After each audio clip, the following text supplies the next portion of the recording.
Hello and welcome back to Boring Dad Gaming, where today I'm going to be playing some more Death Trick Double Blind.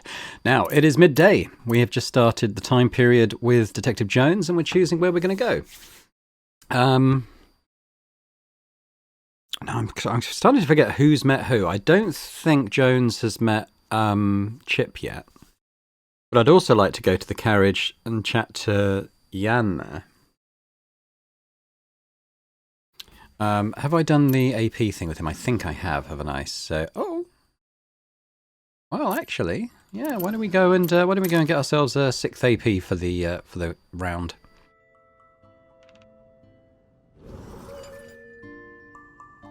There we go. 6 out of 6, yeah. There we go. Good. All right. Well, that will make things a little easier. I think I'd like to go and speak to Chip. I would like to go in the big top as well, though. We haven't been there yet. I'm going to go to the big... Even though it's Echo in there again, I'm going to go to the big top. I want to have a look around. The big top is surprisingly empty right now. Only a few families and couples are scattered throughout the tent. A few of the staff are taking the opportunity to sweep up in the front. Most of them probably went off to lunch, judging by the time. Looks like there's a performance after all. I kind of pity whoever has to fill this time slot, given the lack of turnout. Oh, never mind, it's him. He probably likes it empty. Who else could it be but Echo, standing in the middle of the ring looking as disinterested as ever. Perhaps even more so. He's holding a different puppet than the one I saw earlier. It's still connected by strings, but the end's attached to some sort of wooden contraption instead of his fingers. However, the puppet is completely motionless, which looks disturbing. At this moment I realized that when I met him before, his other puppet was always moving, even breathing, for the lack of a better word. Maybe he saw me. Maybe he's not looking at all. It's hard to tell from this distance. He just waves his hand to the stage operators, signaling them silently. Then his puppet comes to life. Almost as if by magic it wakes up, starts looking around curiously and eagerly begins to walk. The light focuses on the puppet. Meanwhile, its operator stands completely still, blending into the background. If it weren't for his nimble fingers pulling the strings, it would be difficult to tell which of them was the puppet and which the puppeteer. The puppet takes a lap around the stage, knocking on props and even waving to a few audience members. I noticed that the aloof audience has perked up, watching his every move with excitement. One of the kids even stands up and waves back. The puppet finishes one circle around the ring, turns around and crashes right into Echo's legs. I wince.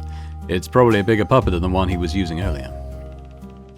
But then, slowly, the puppet looks up, and up and up until he and the puppet are staring at each other. The music turns to something slow and ominous. Is this part of the act? The puppet looks his operator up and then down at his own hands, and repeats the waving motion from earlier. But this time, instead of looking out at the audience, it is looking at the strings that are tied to his waving hand, almost as if he's seeing them for the first time. The music keeps playing slowly, darkly. The hairs on the back of my neck stand up. The puppet looks up at the cross-shaped contraption that holds all of its strings. He reaches up with one hand and gives the string an experimental pull. His leg rises with the string. It twitches as if the realization has sent an electrical charge through its body. The audience falls silent, with a few concerned whispers coming through. The man behind the puppet is still barely giving any response. After some pacing around, the puppet seems to have made a decision and squares its shoulders. Using the same hand, it yanks on one of the strings hard. I can't see it from this distance, but Echo must have done something on his end that makes the string detach. The puppet's leg, formerly attached to the string, loses support and hits the floor with a thud that echoes through the vacant tent. The music accompanies it with a well-placed string pluck. With one leg dragging behind it, the puppet gives one look to the loose string and then, to everyone's quiet horror, grasps another one. Another tug, another leg. Two more, an arm and a hand. With one last tug, the puppet collapses to the ground, its head slumped, only one hand, the tugging one, still hanging onto the thread. With his usual haughty expression, Echo places the controller on the ground and walks off the stage, leaving the lifeless puppet lying in the spotlight. I did not expect that to be an act in a circus. The entire room is deathly silent for minutes, processing what just happened. And then, the child from the front row bursts out in tears. Mama! As his parents race to comfort him, I feel eyes on my back. I turn around. Sure enough, it's Echo. He's watching the scene unfolding behind me with an uncharacteristic level of joy. I can even see a little smile on his face. Liked my performance? Yeah, it was interesting for sure. I think you've scarred that kid for life, though. Good. I'd quite like just to have a little look around first, I think. A crowd of people sit scattered around the tent awaiting the next performance, barely containing their excitement with hushed tones. Some children are unsurprisingly taking this moment as an opportunity to escape. They've started running around the back rows of seats, performing elaborate acts of their own. Some adults are eyeing them with annoyance, while other kids look like they're taking inspiration. Here's hoping the announcer will call another performance into session before the scene turns into chaos. Crowd of people... Oh, hang on. I clicked on the same thing again. What else do we have? On the background, I can spot the face of the jester, the symbol of the circus. For some reason, I find his face a little unsettling. It's probably the skeleton eyes or the frozen jovial expression. Is it laughing at me? Maybe I should suggest a different logo.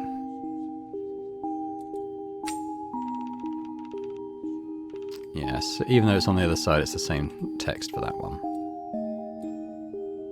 What we got? We've got the ring. Golden ring and a climbing rope hang from the very top of the tent, a rope ladder beside them. The ropes are not tightly wound. I can almost feel how they'll shake beneath someone's weight. I raise my head to trace where it meets the top, but the spotlight is so bright that I have to squint my eyes. I wonder what it feels like being close to the sun at the top. Perhaps it's the most Icarus-like experience a human can have. Oh, I clicked on it again.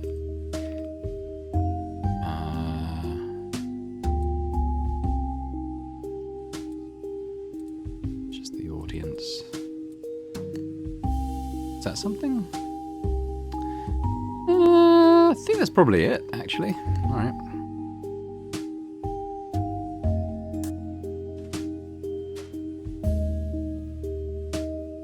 And we just talked to Echo, didn't we? I don't know if there's anything else I want to sort of ask him about at this point. So I'm actually going to head to see Yan, I think, at the train car again. Remember, we've got the slice of pie that I think she's going to want. It's a young girl dressed in some sort of bird costume. Her height, voice, and general demeanor made me think she may be the youngest person in camp. Well, even younger than Tito. Oh yes, she was Scouse, wasn't she? Who are you? What are you doing here? Oh, hang on. What? Why are we Jackie now? She ogles my outfit and comes to an easy conclusion. Oh, you're the detective, right? You look exactly like I thought one of those would look like. She's got a bit Birmingham there. Here's the trench coat. And your face? What about my face? I don't know. It's just very squinty, like you're thinking. Oh, thanks, I guess. I'm sorry, I haven't gotten your name yet. I'm Yan, the acrobat. Do you want to come in? Yeah, if that's okay with you. The train car has been converted into a room with 2 beds inside. It's not spacious, since it's just essentially a long, narrow corridor, but thanks to the rows of train windows, it feels bright and open inside. All the furniture and items are thoughtfully arranged, with little trinkets and details that indicate this is a home, not simply housing. So, you have questions for me?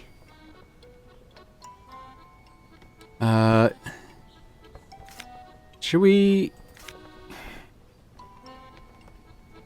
ask her about the knife-throwing act? I'm going to ask her about that, because I can't remember who suggested she might have shown interest in that. But are you familiar with Hattie's knife-throwing act? Yeah, she did it with my sister. Aideen, she's your sister? Yeah. They're partners.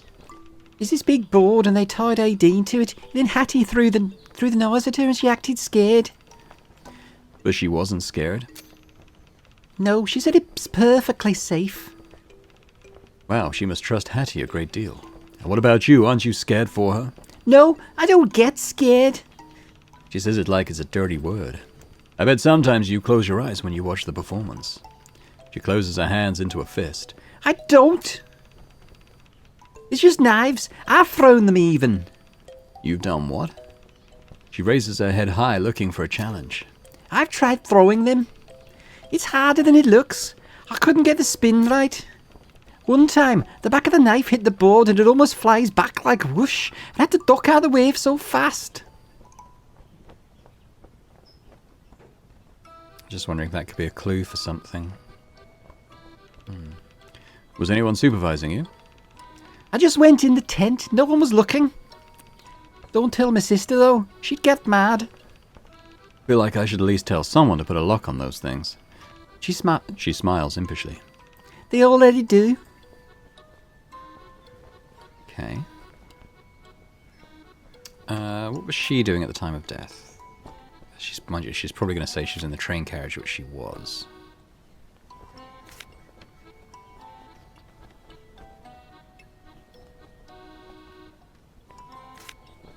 Let's try with the lemon pie with her. I think she's the one who we give it to. You like lemon pie, right? Her head perks up faster than the cat that smelled the tuna. Where? What would you do for a piece of lemon pie right now? Have you been to Hattie's room yet? No, where is it? Oh, it's the train car number 3, down from ours and Chips and Echoes. As if she can see the gears in my head turning, she quickly stops me. Nope, it's locked. Oh. But I can get you in. You have the key? I can get you in. But how? Okay, I'll tell you. But only if you don't tell anyone else. Pinky promise. I picked her lock. I have her backup key now. Maybe I could give it to you. Door to train number 3 is locked and looks like it hasn't been opened in a few days. Could this be Hattie's room? There might be important clues inside if only I could open the door and get a look. Ah, good. I'm glad we did this. But first, I've got to see the pie. I'll take out the paper bag. Oh, gimme. I hold out the pie in the air just out of her reach.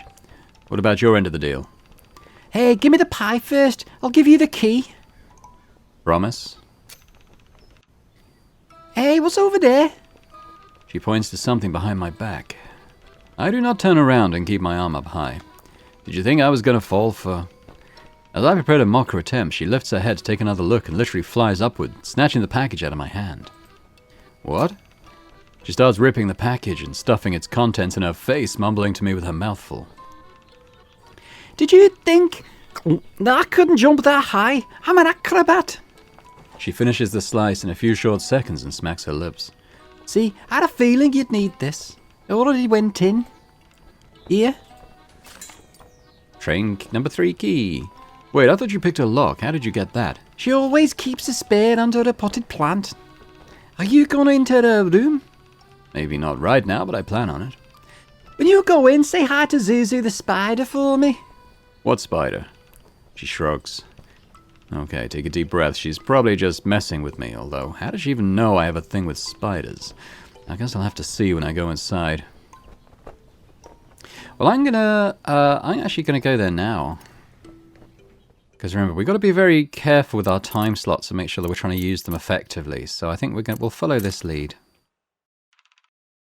I'm in. I should take a look around, see if I can find any clues. Oh, up to 75 XP. Okay. So... Oh, we probably have to look around with the magnifying glass, right? Okay. Got some maps. A few maps of the United States are taped on the wall with colourful stickers and markings that were added by the owner. It seems like a way to mark all of the cities she's visited or performed at. Some cuttings there. Framed clippings of Hattie's appearances in newspapers. Admiring it, I had the morbid thought that if she weren't dead now, she'd certainly have a lot more press stories on her disappearance to add to the collection. A printed photo of an older woman dressed in an elegant robe, with a silk shawl looped around her arms, stretching them out to the audience. Is that another magician? A mountain of luggage is stacked at the back, tied down with ropes, probably to prevent it from falling over when the train starts. Is this all Hattie's stuff? Maybe they're using the extra room in her train as storage. She's the only one that gets a whole train car to herself, after all. Oops, I clicked it again. Stuff on the desk.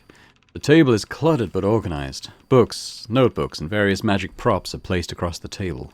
I quickly skim the books for anything related to knife throwing. Nothing. Among the vast collection of magician's books and manuscripts, nothing even mentions a knife.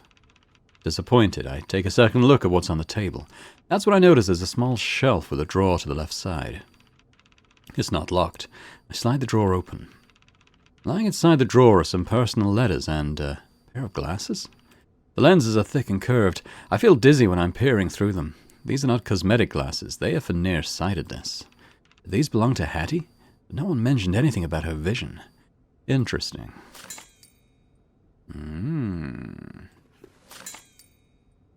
Okay, in a drawer in Hattie's room I found a pair of nearsighted glasses, but as far as I know, Hattie didn't need them. Is anyone in the circus nearsighted? Who could they have belonged to, and why were they in Hattie's drawer? Intriguing. I think Adine's a good suspect, because they were very close and hanged... Oh, what's this? Aquamarine glass shards are scattered on the ground. Seems like something was broken here, and it's not hard to figure out what. On the nearby shelf, several more glass trophies are neatly arranged, looking pristine and well-polished. On closer look, they seem to be magician awards addressed to Hattie. She clearly took great pride in them and cared for them accordingly.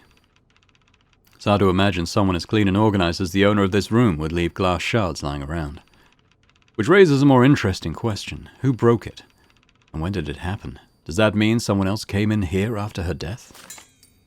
The aquamarine-coloured glass shards of a shattered trophy lying on the ground. Who broke it and when? Oh, we're getting loads of stuff to ask people about, which is slightly annoying because time units are so precious. Okay, let's look at the awards. A few glass trophies are proudly displayed on the tall cabinet. They look pristine and carefully placed. Not a single scratch or chipped edge to be found. Okay, I think that's probably it, but we'll just have a little peruse and just see if anything else highlights. That's all luggage, isn't it?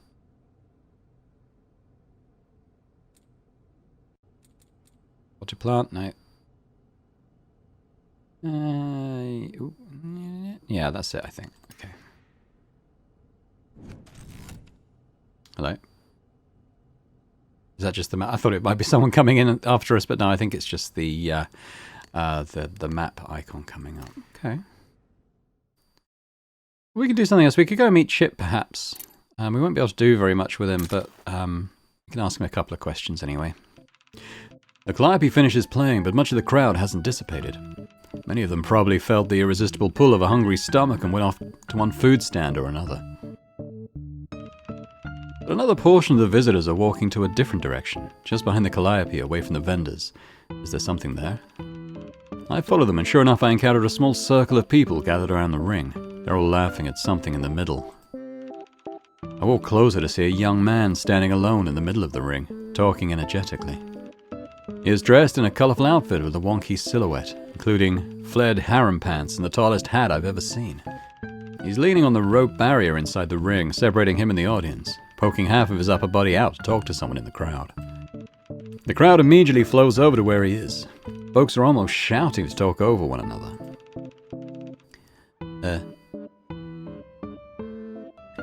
Shush, shush, I hear you all, but... The performer waves his hands to stop for everyone to stop, and points to a child in the front row dramatically. I see you have a question for my friend. Me?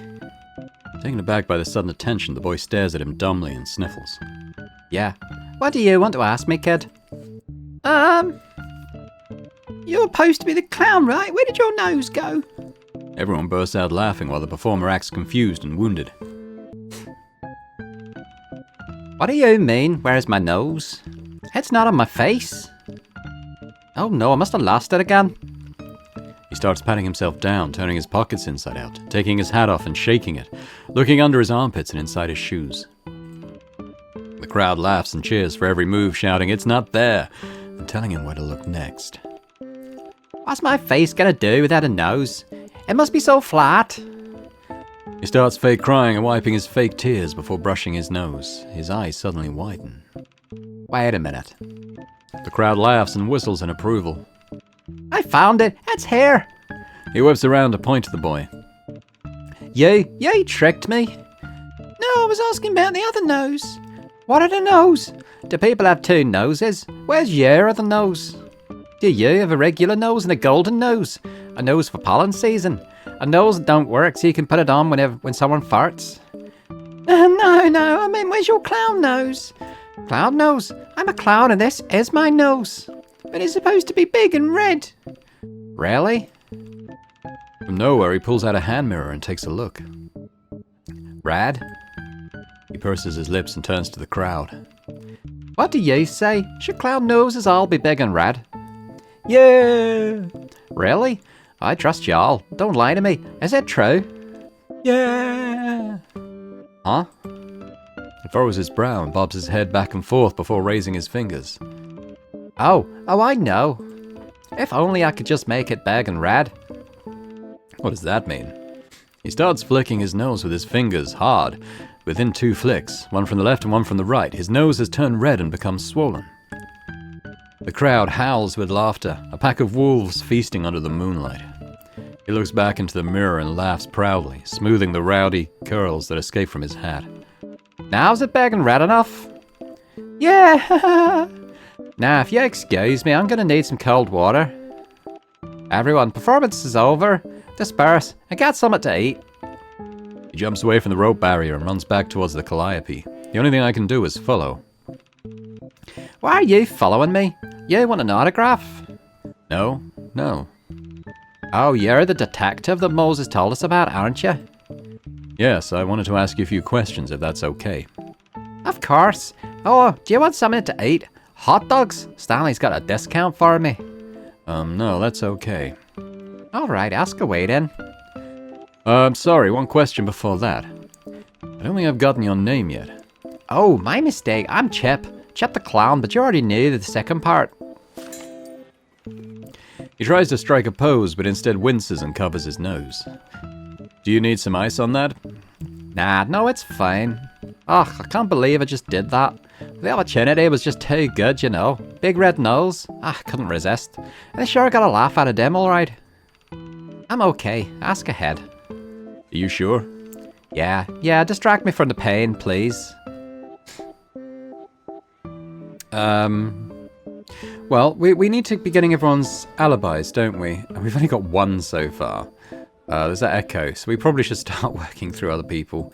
So let's start with the basic stuff. I probably won't be able to get to this stuff right now. So instead, let's ask about what he was doing at the time of death. Where were you the night of the murder? I was just in my train car. Was anyone else with you? No. Do you usually stay in the train car alone? No, Echo lives there too. But he wasn't there. I don't know what he was doing. I wanted to get everyone to come over and play cards that night. Maybe have a little drink before we have to perform, you know. But I couldn't get anyone.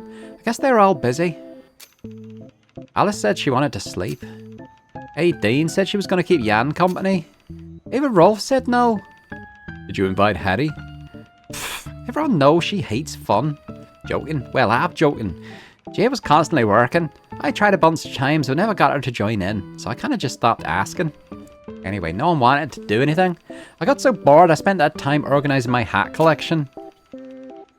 I just put on my crown on my little leopard friend when Dean came and said something had happened to Hattie.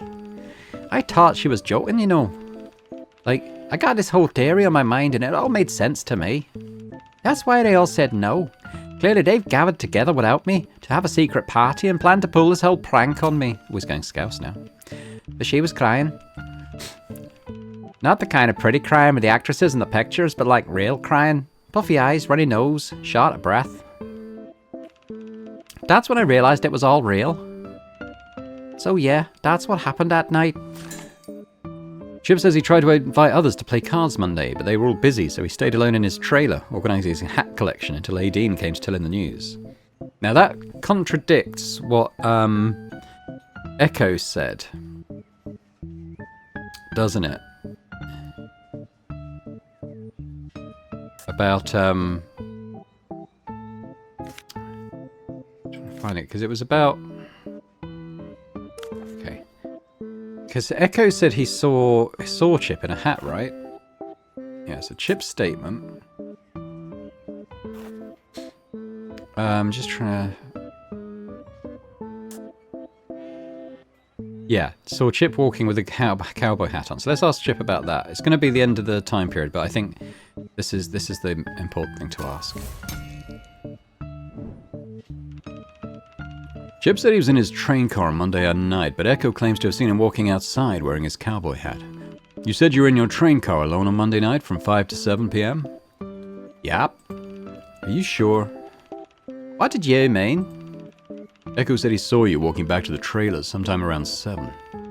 That's a load of bull. I'm not lying. I was here the whole time. We don't like each other, but he doesn't have to set me up for murder by making up something like that. He's an asshole, but not in I would think he would just... You said you were organizing your hat collection. Yeah. I know it sounds a little ridiculous now that I'm thinking about it, but it really is just what I was doing. Do you happen to own a, and I quote, gaudy cowboy hat? Excuse me, my hat is not gaudy. He somehow manages to look even more offended at this than when he realized Echo contradicted his alibi. I do have a cowboy hat, but... Oh? What? Someone else borrowed a hat from me that day. You're gonna need to be more specific. I don't know. It doesn't mean they're guilty. You don't have to be so secretive. This doesn't mean anything yet. I'm not going to accuse anyone just because they happen to be outside. I just want to figure out what happened. If you think whoever borrowed the hat isn't guilty, then it's better to just tell me who it is so I can ask them to clear it up. Okay, yeah, you're right. It was 18. She asked to borrow the hat earlier on Monday. I've been kind of wondering why. But I'm sure she had her reasons. If you just talk to her, it can't have anything to do with Hattie. Maybe she just thought the hat was pretty. I sincerely doubt that's why, but I'll ask her and find out. There we go. Echo says that on his way to find Alice after discovering Hattie's body, he saw someone in Chip's cowboy hat. Chip says that Dean borrowed the hat on Monday. There we go. So we've cleared that up. That's the end of the term. Goes quick. Yikes. So we're going to be back in Jackie's boots now, so to speak.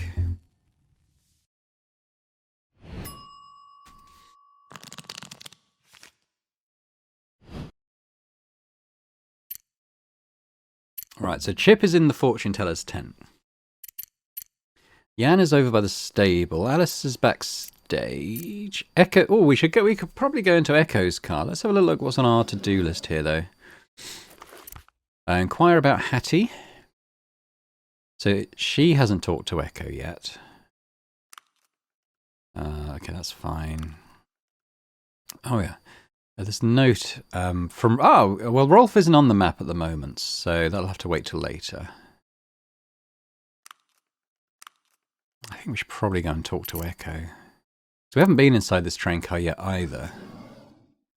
We don't have the XP for another slot yet. Hang on, so... Inquire about Hattie, yes. So Echo... Well, that's Morgan and Jan. Maybe on this time slot. She's actually got 6. Oh, what? Is that a permanent buff? God, it'd be great if it was. I thought it was just a one-off thing that Tito would do for us. But if he's giving us an extra action point every single time period, that's amazing. Okay, yeah, so we can actually talk to all 3 of these people now. Maybe we should try and do that and tick off this this to-do thing. So let's start off with Echo. Did I click on the right thing? The door is locked. It seems like there's no one inside. Whose room is this? I meant to click on this one. I clicked on his bubble, but I think... It's quiet around here. I can't tell if anyone's inside. I tried the door handle. It's not locked. Hello? Anyone inside? There's no reply. I knock again, then open the door. Hello? Oh, this is a vibe. The room inside is nothing like what I thought. An explosion of colors assaults my eyes all at once. Aquamarine, leopard print, yellow, glittery pink. Whoa. Halfway through the room, a light blue curtain is drawn, obscuring the rest of the train compartment. What could that be inside? A bedroom? I clear my throat. Anybody here? Just as I'm about to leave, I hear something from behind a curtain. It's an odd noise, like scratching on wood. Is that a cat or something? Psst, psst, psst. I approach the curtain, planning to just take a peek and maybe rescue the poor animal if it's trapped. I draw a corner of the curtain open as I hear more wood sliding on the table.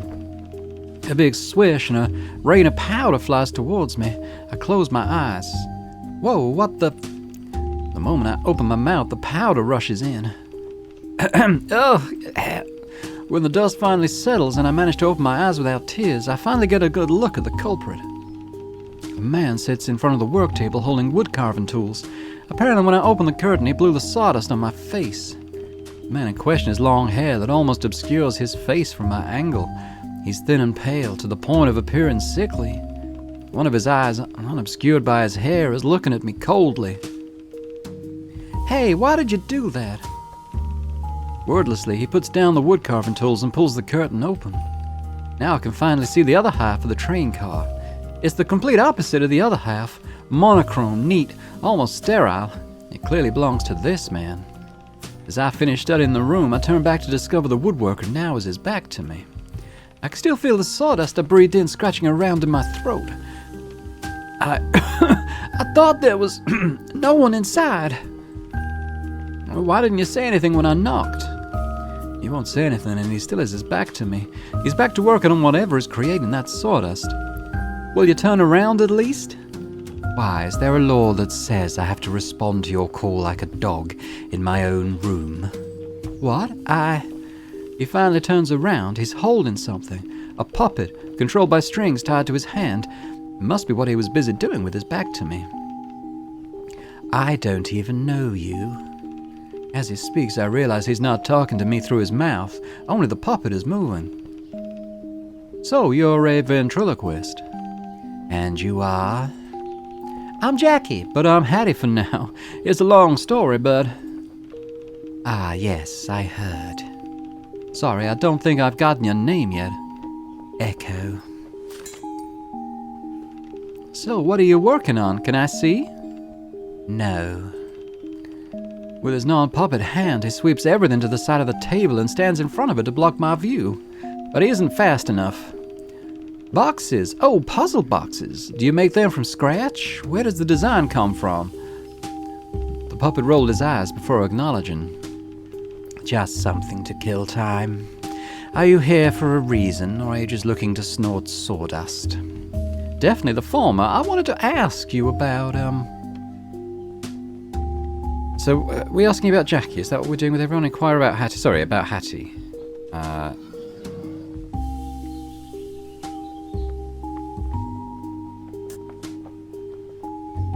we'll probably ask him about that as well, but let's just ask him flat out about Hattie right now. What was your relationship with Hattie like? Did you know her very well? Define well. I don't know. Were you friends? He rolls his eyes. Friends are for children. We were colleagues. Weren't you apprentices together? You knew each other for years before coming here and studied under the same master magician. Like I said, colleagues. So I take it you didn't get along well. Apart from Aideen, Hattie didn't get along well with anyone. Was there anyone in particular that might have held a grudge against her? He stares at me for a second. The puppet does too, with his unsettling eyes. You are not subtle, you know. Wow, this guy just knows how to turn every nice attempt at conversation into criticism. But just as I try to escape the awkward silence, something shifts in his demeanor.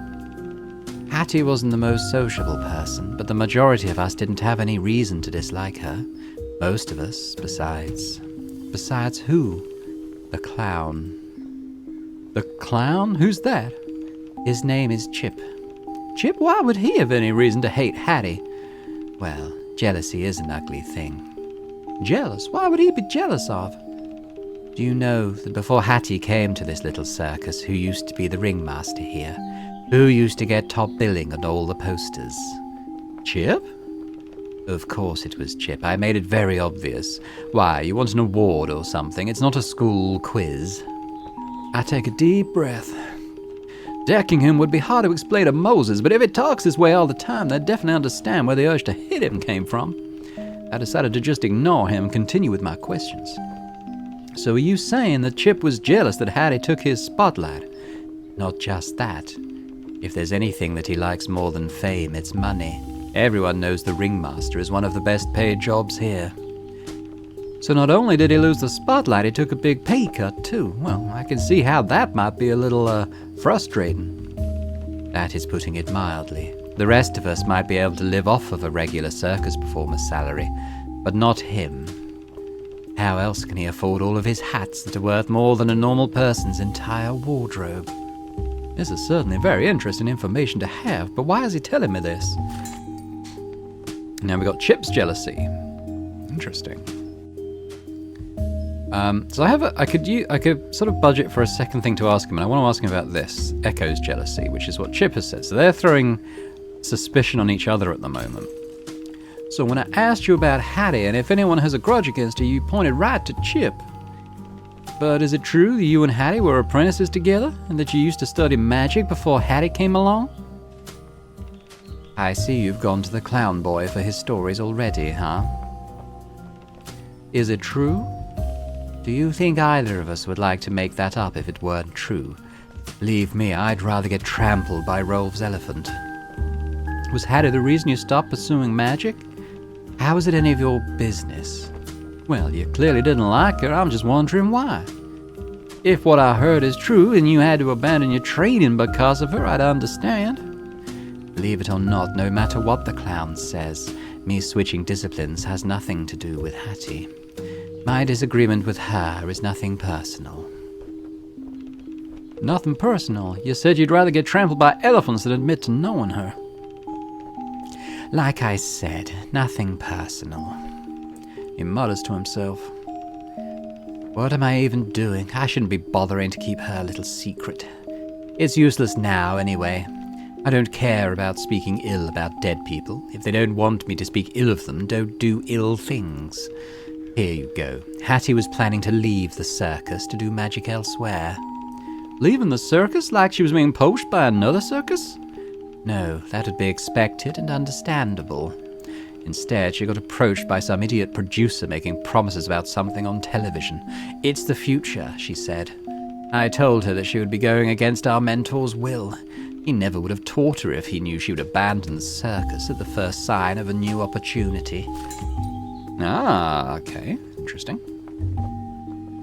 So, in terms of searching this carriage, I think I'm going to leave that for Jones. Dr. Jones. And I'm going to move off and go and speak to Morgan. Because according to this, we haven't asked him about Hattie yet. We've done everyone except Morgan and Jan. So we're going to try and do both of those.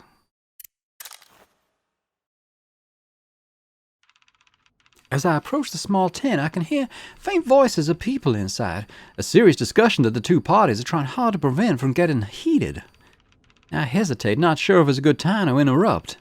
But before I make a decision, the people inside spot my shadow. They shut down their conversation abruptly. Who is it? Yeah, it's me. Sorry if it's not a good time. I can, Too late. Another jovial voice cuts in. Jovial. Who would it be? I don't know. I think it could be Rolf, based on who else is on the map at the moment. No, come in. Don't worry about me. I think that's when Moses finally recognizes my voice. Wait. Lily, come in please. I'd hate to hold up your business. Unless it's Jones. It might be Jones. As the stranger speaks, I can already hear him get up and walk towards the door, eager to see who it is. Moses hesitates for a second before speaking. Yeah, well, of course. Come in, please. He does not sound happy. I suspect the reason Moses asked me to wait is more to do with my situation than finishing his not-so-pleasant conversation, but it's too late to retract now. Whoever the stranger is, he's definitely too important for Moses to override and too nosy for his own good. I need to be ready to cooperate with whatever Moses' play is. I enter the room with slow, deliberate steps. Oh, I don't know this guy. Okay. A middle-aged man dressed in an expensive suit approaches the door. He's below average height, but moves with an air of importance around him. There's something about his face, perhaps the bulbous red-tipped nose or the practiced smile that seems oddly familiar. He looks a little bit like Chip, I suppose, maybe?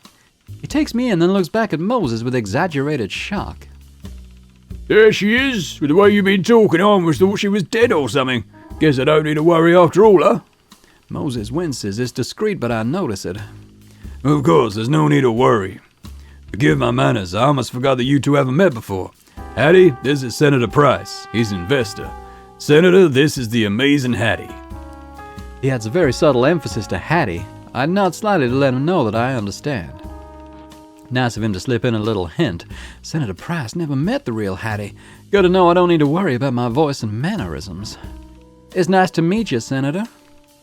Please, just call me Richard. Richard Price, of course. I knew I recognized him from somewhere.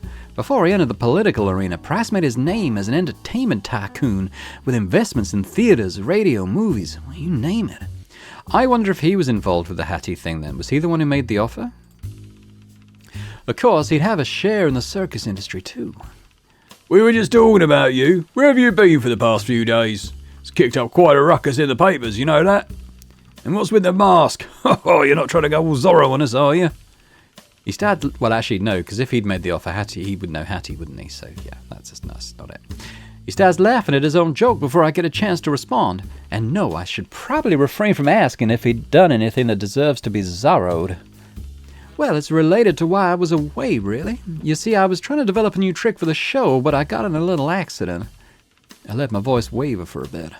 Hence the mask to cover the scars. I'd rather not talk about it if that's okay. Yeah, of course. I'm sorry, I was being insensitive, wasn't I? A lady's face is an important matter. I've certainly learned that lesson in the years I spent waiting for my wife to put hers on. Of course, I can see you're a very sensitive man, Senator. I can see Moses trying to hold back a laugh. Oh, no, I'm an absolute brute, as I've been told by Cynthia, that's my dear wife, many times before. And please, as I said, just call me Richard, I insist. Of course, Richard. I was just talking to dear old Moses about you. Well, about your circus, more specifically. Moses stands up behind the desk, eyes darting between us. I don't think we need, There's no stopping the senator when he gets going, apparently. You're the star performer here, perhaps you can give me your 2 cents. As you know, the industry isn't what it was before, and I understand that. Truly I do. But even with the crowds you draw in, the circus has barely managed to keep the books in the black. I don't know if you have a head for money, but in short, that's not a great sign. The circus isn't making money. Well, I barely managed to conceal my surprise. I can hear Moses' teeth clench. He clearly didn't mean for me to hear this. The vibe in the room turns stilted and awkward, but Richard isn't done with his little speech. I know that your boss wants to take care of everyone, keep them fed through the winters and all that. And that's a good cause. I represent the common man as an elected official. But as a businessman, I'm not sure this can go on for much longer. I'm not going to tell you that money keeps the world turning, but you both know how money keeps the circus running. And I'm glad you're okay, Miss Hattie. Such a relief. As long as you can keep the people buying tickets, I'm sure you'll be invaluable to the circus, accident or not. Your beautiful face is not all they come to see, is it? They're here to see magic in action. I'm not sure what to say, so I just nod, but finally Moses speaks. And as I was telling you, you don't need to be worried. He doesn't even look at me. There are notes of hardness in his voice, a steely resolve. Senator, I trust you're familiar with how the press works. What you call it ruckus in the papers only proves that she's a big deal, don't you agree? Of course. Those sharks only care about whatever keeps people reading, and she clearly does. So you know that Hattie's a great performer, and her reputation only keeps growing. She's the reason we can draw such a crowd in this day and age. As long as she's here, I promise. His voice cracks. As long as she's here, I promise I can keep the circus running. Just keep it running and making money. I keep my eyes on the ground, anywhere but on Moses' face. It's a tough financial situation in the circus. Richard laughs, his voice booming through the quiet small room. He pats Moses on the shoulder. Well, that's all I wanted to hear, old friend. He turns back to me. Thank you, Miss Hattie. I'm sure we'd still be having a very different conversation if you weren't here. Well, that's all I came here for, really. He starts walking to the hangar to fetch his suit jacket. Well, sorry for keeping you both. I've got to get to town now. Business awaits. You know how it is. Goodbye, Miss Hattie. It was a pleasure to meet the so-called greatest female magician of the decade. And goodbye, old friend. Say hi, or don't, to that idiot son of mine. Yeah, he's. I thought so. I think he's Chip's dad. What is he talking about? I guess I'll just have to ask Moses that along with many other things. And just like that, he's out of the room, leaving me and Moses alone. I could only stare at the door, dumbstruck by what just happened. Finally, Moses clears his throat. I have to thank you, Miss Jackie, for your cooperation. Sorry you had to hear that whole conversation. It's okay, but is it true that, He pointedly pretends like he hasn't heard my question. Now, I believe it's best for us to go back on track. You came in seeking my counsel. What did you need my help for? He clearly doesn't really want to discuss the elephant in the room, but I can press him about it if I want. Well, the first thing I want to do is ask him about Hattie. Because he's on my list. How did you come to know Hattie anyway? Well, I knew of her a long time ago, even before she was known as Hattie. You see, she was an apprentice of a friend of mine back in the day. Alongside Echo, actually. When he took her on, it was quite a surprise in the small magic community. I'm not quite sure how it is in Europe, but here it's quite rare to have women studying or performing magic, especially one that's not related to an established magician. So at the time, I heard about it when he took little Robinette on. Robinette? That's her name? Oh yeah, the Amazing Hattie was something she came up with later, with the help of her mentor. Stage name, as we call it. But why? Why go for a different name? I can imagine why she wanted to change her original name. A good name is important because you want people to remember you, recognize you, and follow your performances. The Amazing Hattie is better on all these fronts. Okay, so she had a stage, and that's good info. So we've done him now. I would like to search this room as well, but again, maybe something oh, got a contradiction. Okay, hang on. So what have we got a contradiction of?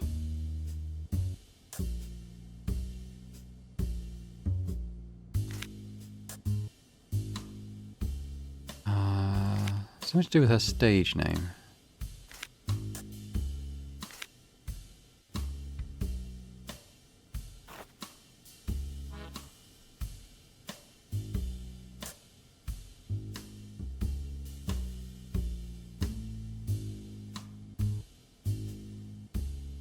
I don't really know. Why would that be a contradiction?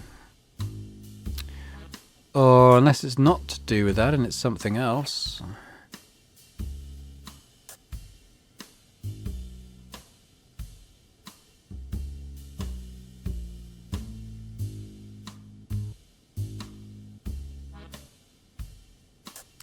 Maybe the fact that she's leaving the circus? Is that it?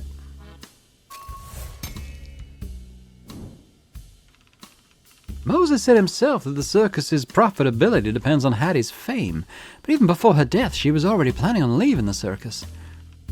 About what you said to Senator Price. He closes his eyes and lets out a quiet, "I knew this was coming" sigh, but motions for me to continue. You told him that as long as Hattie keeps performing, the circus will stay profitable. I know what I said, and it was true before. Did you know Hattie was planning on leaving the circus before before Monday, I mean? I'm watching his every move very carefully. His brows lift slightly. He looks surprised, but not too surprised. Surprised by the question itself, and not by what's in the question. How did you know that? I have my sources. You knew, and you didn't try to stop her? She's a star performer, after all. I'll be the first to admit it wasn't the best news, but I learned long ago to accept the things I cannot change. This situation with Richard, however. He takes off his glasses and rubs his eyes. We've sat in front of each other across the table for a while, but somehow this is the first time I can suddenly spot all of his wrinkles, the signs of age and exhaustion that he's no longer hiding. Before I can react, he puts the glasses back on and returns to his calm, collected, and cultured self. I'm not sure what you want from me, Jackie. I can tell you I was just telling Richard what he wanted to hear, or I can be blunt and tell you I was lying my ass off to him. Which would you prefer? I try to be an honest man most of the time, but I've never claimed to be above lying. So is that why you didn't tell me she was planning to leave? I understand that it might make you look, I swallow the word suspicious, that it seems like unfortunate timing, but you can't tell me that omission was unintentional. Now he looks truly puzzled. I thought you already knew. What's that supposed to mean? Why would I? The letter, He thought it was a part of Hattie's plan to send me here along with her departure. I take a deep breath. Let's start at the beginning. What did Hattie tell you? When she came in to tell me about her decision to leave, I'll be honest and say I wasn't expecting it in the slightest. I asked her what was wrong. I tried to convince her to stay, but her mind was made up. And I don't mean in a bad way. Hattie wanted what she wanted, and I wouldn't blame her for making the decision to leave. Considering the circumstances, she's doing all the right things, trying to inform me beforehand, and, well, she told me I didn't need to worry about finding a replacement. She said she'd been training someone, an apprentice of sorts. She said she's taught all of her tricks to the apprentice, and that after she's gone, her student can take over. When I asked why she kept it a secret, she told me it's because her student is shy and doesn't want anyone to know before her training was complete. But she never had a chance to introduce this apprentice to me. I've no idea who it is, or even if it's someone in my circus. Okay, well, this ties in with my working theory that it was a practice gone wrong. Her death. If she's training someone up to do the knife trick, someone who could be nearsighted, it could be Aideen, could be Jan. I don't think it's Jan, though. It could be Aideen. Interesting. So we've got to find her. Well, the font's got a bit weird on that E. Protege. So we've got to find that out. Okay. Cool. So I got 2 left. I think I go and talk to Jan. Oh, we've got XP for another time slot, though. That could be interesting. We could ask him about something else, maybe.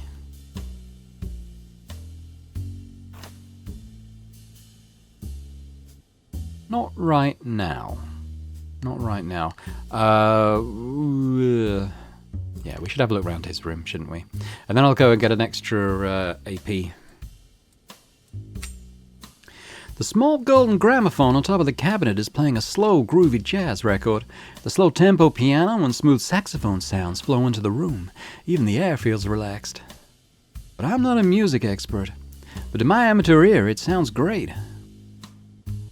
What is this? It's like a chessboard on his wall, isn't it? I wish I knew kind of what that was. A suit jacket and a couple of gentlemen's hats are sitting on the hanger in the corner of the room.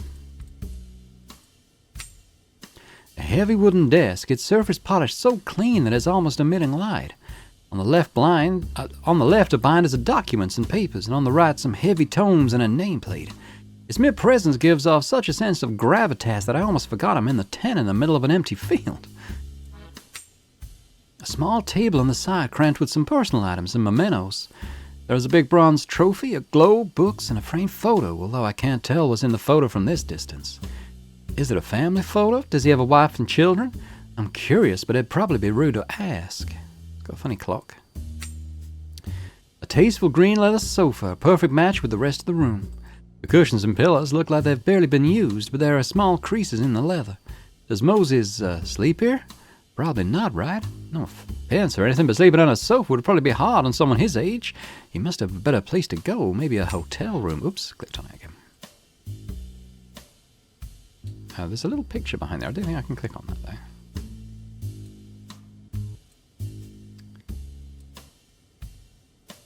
And that's still the gramophone record. I think that's about it. So let's leave. And we're going to go and visit Tito. And get a second action point for this slot. Although he's talking to Chips, there's probably going to be something here. This time, when I get to the fortune teller's tent, the sign outside is flipped to busy. Oh, is someone inside doing a reading right now? Just as I was wondering if I should leave instead, I hear shuffling inside, and Tito's voice comes through. Miss Jackie, is that you? Sorry, the sign said busy, but it's just circus folks here. Feel free to come in if you want. I look around skeptically. How does he even know it's me without opening the curtains? But if he could see me before, he'll definitely see me being paranoid now. Perhaps it's best to just go in. Tito sits behind the table facing the door just like last time, but this time there's someone seated with his back to me. He doesn't have to turn around for me to know who it is. With a narrow space inside the tent, I have to duck my head to avoid being poked by his hat. Hey, Miss Magician. Welcome. Make yourself comfortable. We were just having some fun. Sorry, but there are only 2 chairs here. I'll sit on the ground. You can have my seat. Oh, well, thank you. He scoots over, half sitting, half kneeling. Now he's about the same height as Tito, who's still sitting on his chair. I feel like an awkward giant in this tent, so I move to sit down. So, you two are on break? I take a look at the table. The tarot cards are not neatly organized like when I was doing my reading earlier. They're piled messily on the table. Yeah, do you mind if we just finish the round we started? Then we can start a new round and you can join us. I'm sure, but what round? Tito clears his throat and attempts to hide his face behind his oversized hat. Cards. Like poker, but isn't that Well, if you take out the big arcana, the rest of the tarot cards consist of 4 suits with numbers and court cards, just like a regular deck. In fact, they are of the same origin. Chip reaches out one hand from below the table to pat on Tito's head, much to the latter's annoyance. Looking at you with the professional words. You wouldn't have thought this was the little guy that almost refused to give in to my genius idea of using it for some fun. It was his idea after he lost a deck of the regular cards when he took them to play with strangers at a bar. Alright, it was my fault. But come on, yours worked just as well and prettier. He turns to me and winks. He was all worried it was going to mess with his chakra or something, but so far so good, eh? Thinking about the reading he gave me earlier, yeah, I wish there was something wrong with his chakra. So, where were we again? Blackjack, right. I'm the dealer and he is 17 now. See, that's a 3 of cups, 5 of pentacles and a 9 of swords. They're much harder to count than playing cards, I know. Wait till you see the 10 of wands, but you'll get used to it. So, little sir, are you going to hit again or not? Hit. Whoa, are you sure? You already have 17. Hit. Alright. Your decision. I'm just saying, anything above a 4 and you'll be going kaboom. Are you going to give me a card or not? Jeez, impatient. Here you go. The three of us watch with bated breath as Chip draws the card and hands it to me. Alright, guest of honor, you can do us the favor of reading this card out loud. 1, 2, 3, 4 of cups. Yes, that is correct. And that would bring me to... Ah, shit. Are you sure you're not cheating with your gift? Now ask of the spirits what card's coming next. I told you, it doesn't work like that. Fine, you win. At least we aren't betting cookies today. He throws his 2 cards on the table. I'm so excited about 19 I had in my hand. Tito collects and shuffles the cards just as he did after my reading, but I think I see a crooked smile on his face from Chip's exaggerated disappointment. Seems like it takes a man-child to bring out the playfulness from the real child. He put his hands off to the side and turns to me. Sorry about that. Did you need me for something? Or if you want to talk to him? Oh, we're not playing anymore. Ahem. If you want to talk to him, I'm sure he'll cooperate. As the temporary ringmaster, he'll be happy to assist you. Yes, of course. I want to talk to you, Tito. Alright, I'll be entertaining myself. XP, please. Okay. Now, I actually... 2 out of 7, look at that. Now, I want to go and... I'm going to leave these guys, but I want to go and talk to Jan when I still can. I walked into the stable, all's quiet. The horses are probably feeling sleepy in the afternoon sun. Rolf is nowhere to be found. I take a look around. In the distance, there's a small tent away from everything else and without much fanfare. The door's wide open. Maybe I can find someone there. I approach the tent. I can hear some faint sounds inside, like someone moving around and some quiet jingling. But it's oddly subdued, like the person is trying to be quiet. Maybe someone's napping. I quiet my footsteps and walk into the room. As soon as I see what's inside, I'm glad I kept my noise down. The tent seems just like a general storage room with tools, crates, and show props. Even a cot for napping. That is until you see the centerpiece. A lion, at least twice my size, lying on the ground asleep in the center of a cage in the middle of the room, whiskers and mane twitching slightly with each breath. But the rustling and the jingling are not coming from him. It's Jan, standing with her back to me right in front of the cage, fiddling with something. I think about how to warn her without waking the beast, but she turns to face me before I get the chance. Scouse, what are you doing here? Shush, don't what? Don't wake him up. Oh, don't wake him up? What were you doing just now? What do you mean? I wasn't doing anything. Yeah, she sounds really convincing with her arm still behind her back. Really? What's in your hands, then? She tilts her head, only half listening. Huh? What's in your hands? Achoo! She lets out a big sneeze, swinging her arms involuntarily into the cage behind her. My first reaction is to look at the lion. One of his eyes peeks open, searching for where the noise comes from. I know there's been other typos, but this is one I see quite often, and it's one that annoys me a little bit each time. But peaks, as in looking, is double E. Peaks with an A, as in mountain peak. Searching for where the noise comes from. I briefly stop breathing. Yan scurries away from the cage too, stepping behind me. I take one step back and lean in to whisper in her ear. Hey, are you using me as a human shield? I think when he's finished eating you, he'll be too full to eat me. Oh, so you are scared? No, I'm not. But still, let's get out of here. Yeah, I think that would be a good idea. We tiptoe out of that tent, and blessedly the lion falls back asleep. When I finally have time to turn back to look at Yan, she's acting carefree and stuffing something back into her pocket. What are you holding? What? It's nothing. Really, let me see. She rolls her eyes but relents and opens her palms. Whatever, see? It's just a bobby pin. Was this what you had behind your back? I don't know what you're talking about. I just took it out of my hair because it was pinching me. What were you doing so close to the lion cage anyway? Nothing. I just wanted to see what he looked like when he was asleep. That's it? Yeah, I told you I'm not scared one. I think there's probably supposed to be an exclamation mark. Sure. What about you? What are you doing here? I thought you'd be busy preparing for your performance tonight. No, I've plenty of time. Actually, now that I have you here, we can chat. I have some questions for you. More questions? You already asked so many. Fine, throw 'em at me. Okay, well, she's the one we haven't asked just about Jackie, so we'll do that now. Hattie, I'm Jackie. So I'm new here. I knew that. I was just wondering if you could talk to me about the other people in the circus. Why don't you just talk to them yourself? I will, but I'm interested in your opinions. I don't know what to talk about. Anything, what they like, how they act, what they hate. She tilts her head and thinks for a moment. I don't know what they like, but I can tell you what they are afraid of. That sounds interesting. Now, what is Hattie afraid of? She pauses for a second, and then as if remembering something funny, she giggles. She's afraid of spiders.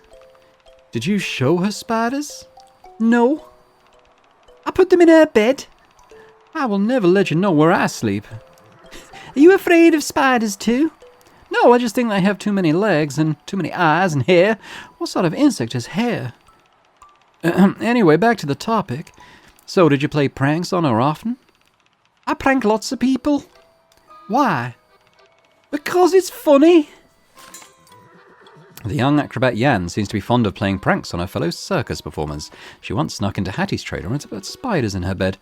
Well, that's not very nice, is it? I'm sure she doesn't enjoy that. How do you know? She's dead. Whoa, kid, that's fudged up. I know what that word is. I live in a circus. Task complete. Okay, we only got 25 XP for that, but still it's done.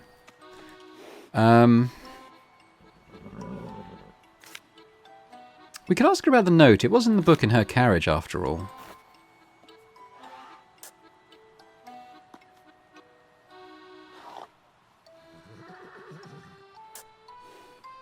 Maybe we could, let's ask her about the Secret Apprentice. I think that would be a good thing to find out. I think should tie in with what we think happened. I heard Hattie actually had a secret apprentice, probably someone in the circus. Do you have any idea who it might be? A secret apprentice? Yeah, apparently she'd been teaching someone her acts. Oh, that doesn't make any sense. If she was teaching someone, why are you here? That apprentice can go do whatever you're doing now and probably better. Harsh, but fair. But this surprised me. No one has come forward. Why? I don't know. I'm trying to find out. Oh, maybe the apprentice is dead too, killed by the same killer. Maybe he killed Hattie and ran away. Is anyone missing in the circus? I don't think so. Okay, then maybe Hattie lied and she never had an apprentice. Why would she lie about something like that? I don't know. Don't make sense. Ding dong, end of turn. Well, I think we made some decent progress there, actually. I want to kind of get into the rivalry between Chip and Echo, but we also need to do a bit of investigation about the apprentice thing too. Here we go, yeah, so we've got 6 out of 6 now to start off Jones's turn next time. And he's actually, although Tito is currently not around, we do have enough to get some more. But we need to still collect alibis from everyone except basically Echo and Chip by the look of it. So we could start off with Aideen, who I think is going to be a considerable person of interest. I think she's the secret apprentice, but we shall see.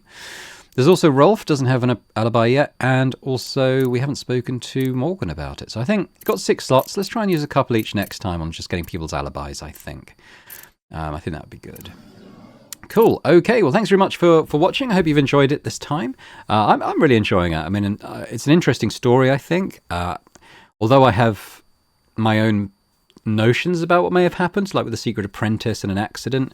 I don't know. It could be something related to Echo and Chip. It could be something to do with Morgan and Hattie wanting to leave. It could be, we know there's something going on with Rolf that he doesn't want to talk about. And there's also a mysterious love letter addressed to Hattie. So there's lots of mystery going on that we've still got to uncover. And I'm enjoying it a lot, and I hope you are too. And if you enjoyed this episode, if you can hit the thumbs up button, that'd be great. Leave me a comment. Let me know what you think about the story so far, the game, anything else really. Any theories people might have about who killed Hattie. If indeed anyone killed her. Was it an accident?